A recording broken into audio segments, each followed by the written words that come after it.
Once upon a time, in the grand kingdom of Eldoria, there lived a prince named Aidan. He was kind, intelligent, and deeply loved by his people.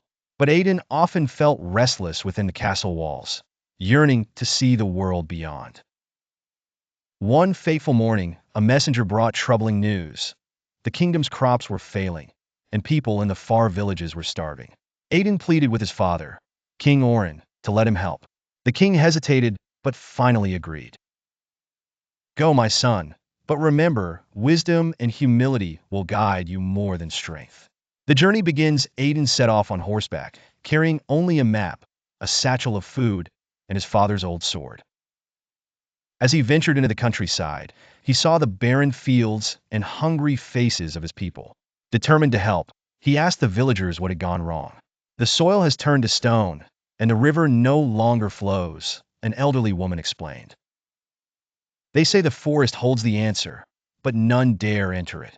The guardian of the forest protects its secrets fiercely."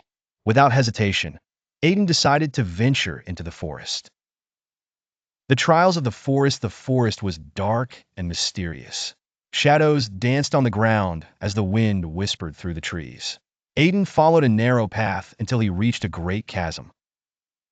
A single rickety bridge stretched across it, guarded by a towering figure. "I am the guardian of the chasm," the figure said. "To cross, you must answer this. What is the greatest treasure a prince can possess?" Aidan thought carefully and replied, "The love and trust of his people." The guardian smiled and stepped aside, allowing him to pass. The river of tears further into the forest. Aidan came upon a dried-up riverbed. Beside it sat a weeping girl. "Why do you cry?" he asked gently. "I am the spirit of the river," she said. "The greed of men poisoned my waters, and now I can no longer flow." Aidan knelt beside her. "How can I make it right?" "You must plant the seeds of hope," she whispered, handing him a pouch of tiny, golden seeds. "Scatter them along the riverbed." Aidan did as she said, and to his amazement, vibrant flowers began to bloom, and the river sprang to life. The spirit smiled, and the waters flowed once more. The heart of the forest at last.